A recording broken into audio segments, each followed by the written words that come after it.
Hola, mi nombre es Andrés Felipe Romero, estudiante del programa de Ciencia Política y del curso Historia de las Ideas Políticas. En este video estaré abordando el fenómeno político de la descentralización y la gobernanza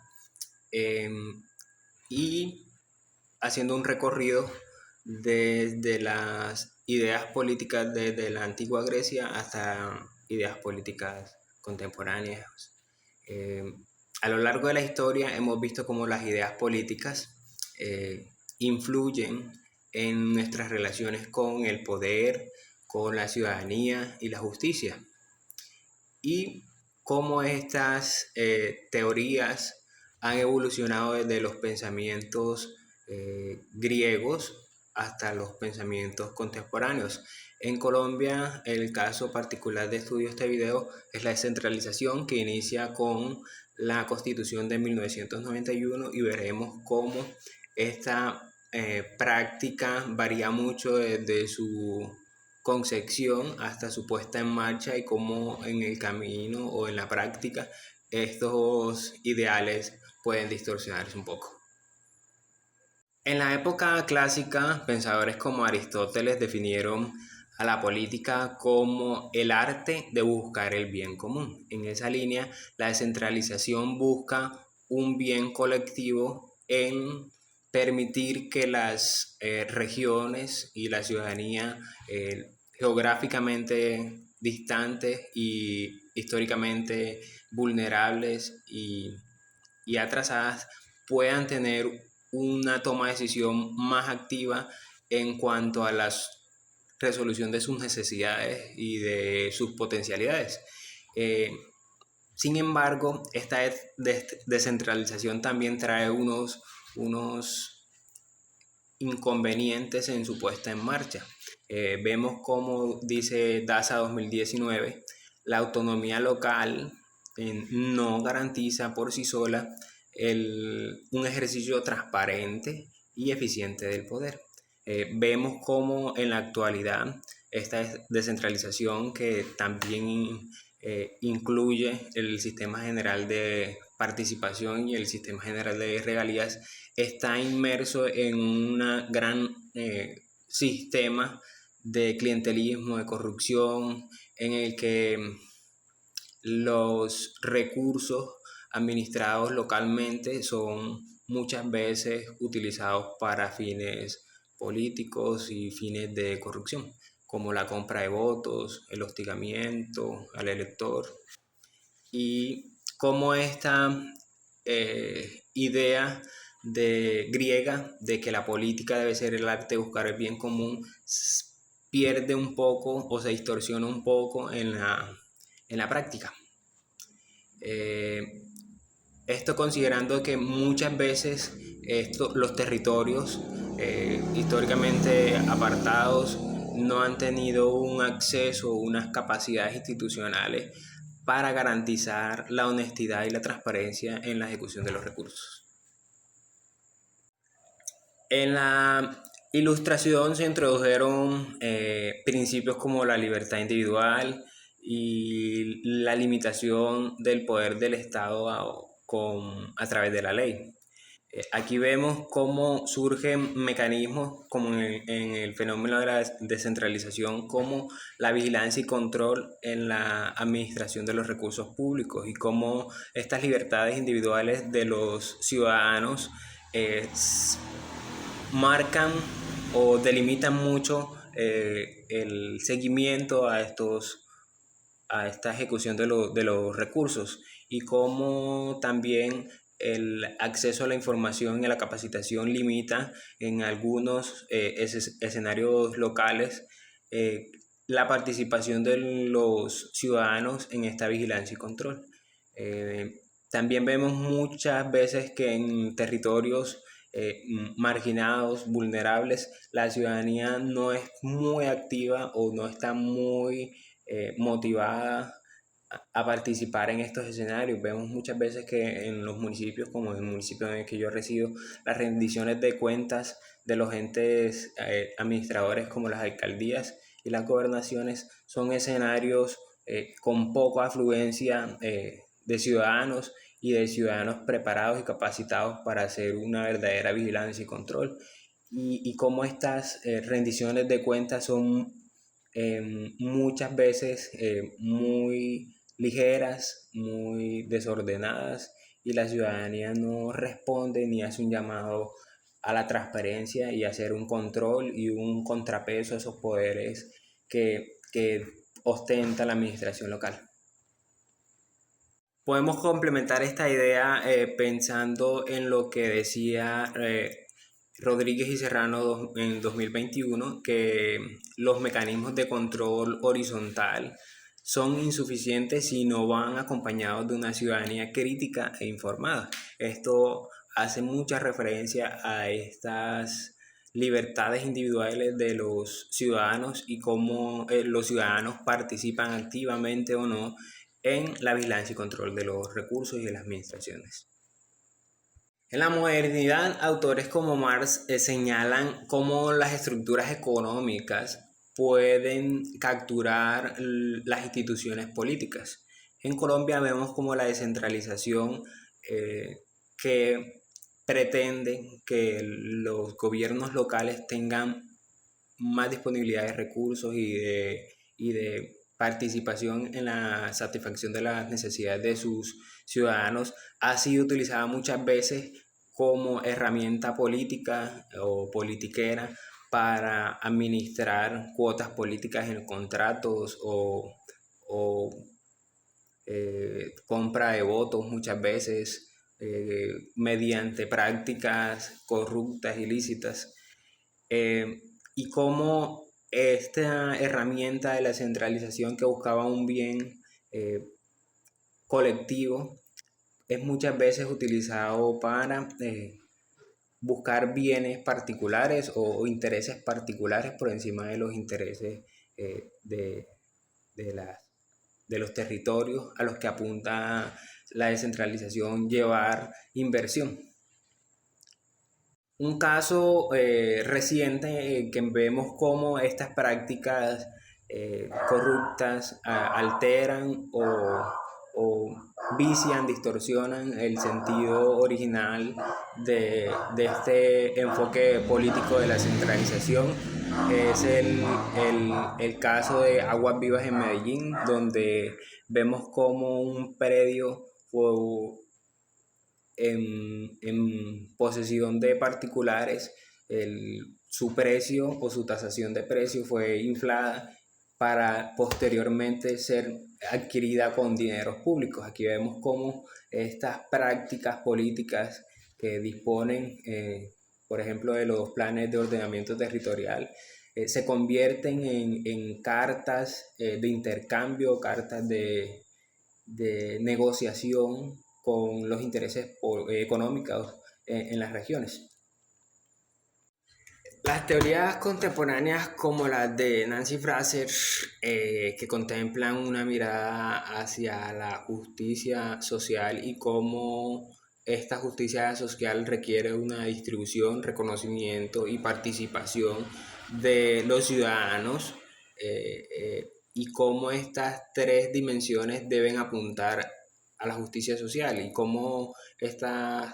justicia social debe ser entendida y participada por cada uno de los ciudadanos, en contraposición a nuestro fenómeno de estudio como la descentralización, que en territorios históricamente excluidos no ha traído realmente justicia social, no ha traído equidad, ni ha traído progreso, sino que se ha convertido en una práctica más del clientelismo, de la corrupción tan arraigada en estos territorios, y no ha generado realmente un empoderamiento ciudadano, debido muchas veces a que estos territorios son profundamente desiguales en cuanto al acceso a la información y en cuanto al logro educativo. Son territorios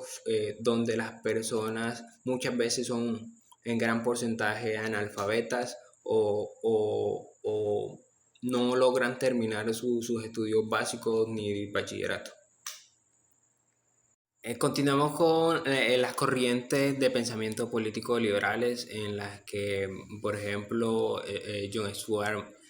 Mill advierte sobre los riesgos que tienen las decisiones tomadas por mayorías donde no existen contrapesos ni transparencia en quien gobierna. Y cómo la libertad entendida por Mill no consiste solamente en la, en la participación y en la decisión de los ciudadanos, sino también en la ausencia de coacción. Vemos como en el contexto colombiano la descentralización también ha permitido, eh, a pesar de su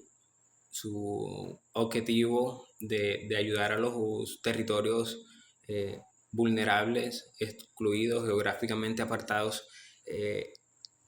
no ha logrado que estas coacciones o favores, prebendas que muchas personas ofrecen a la ciudadanía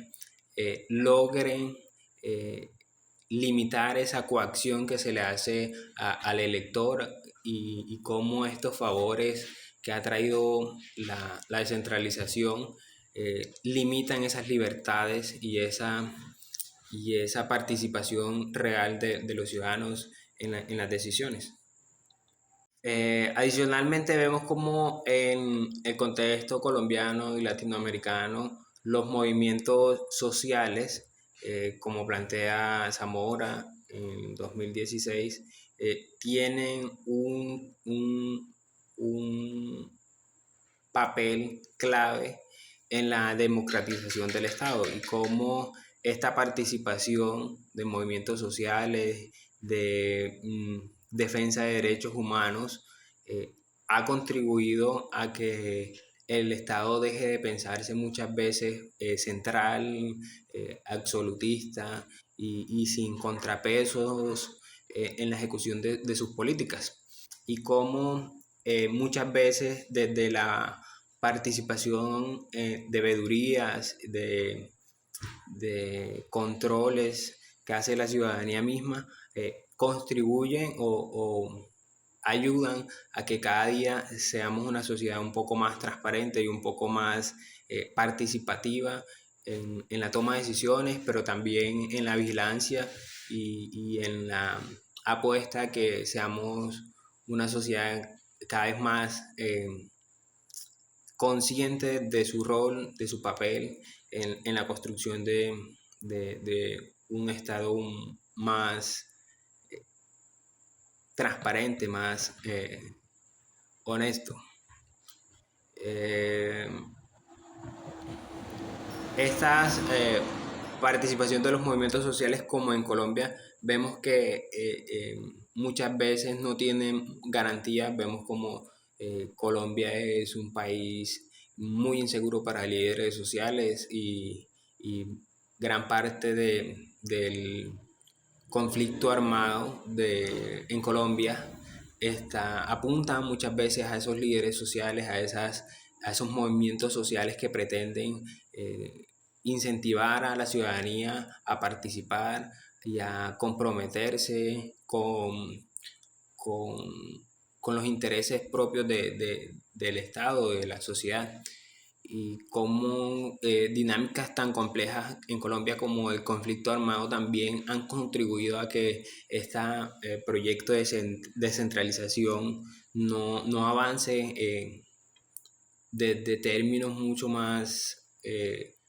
prósperos o eficientes.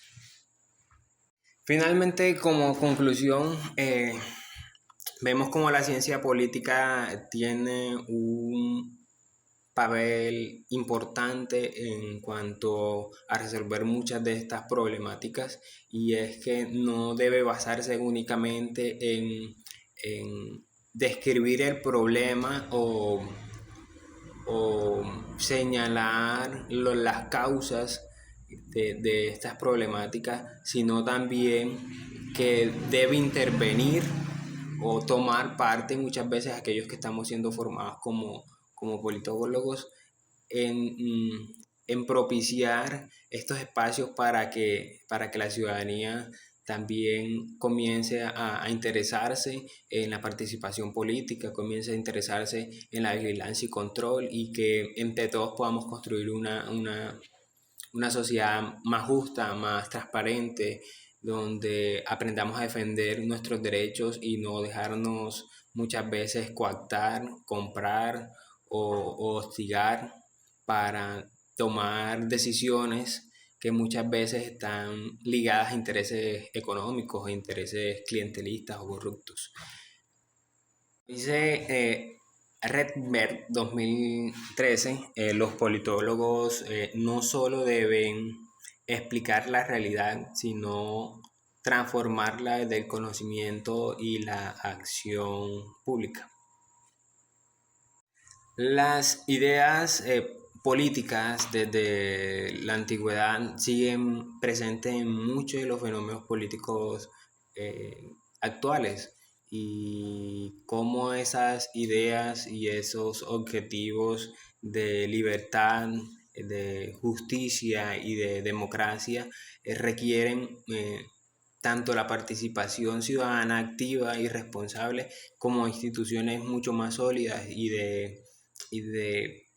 mecanismos de vigilancia más eficientes, más robustos y más capaces de aportar esos contrapesos para que quien esté de administrador, quien esté de gobernante, no tenga un escenario tan fácil para cometer actos ilícitos, o que la ciudadanía pueda ser más capacitada y más responsable en las decisiones que toma y cómo toman y cómo eligen a sus gobernantes. Creo que la ciencia política tiene y debe tener un papel importante en la cultura política que podamos desarrollar y que podamos establecer dentro de nuestras comunidades locales, y cómo nuestro papel debe ser un papel protagonista y un papel en que motive más que todo a la ciudadanía a interesarse en los escenarios políticos, a interesarse en la participación ciudadana, y, y a, y a entender que si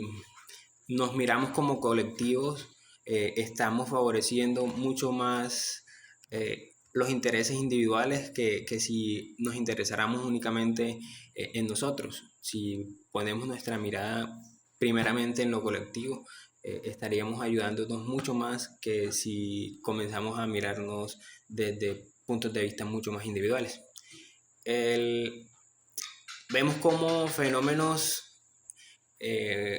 o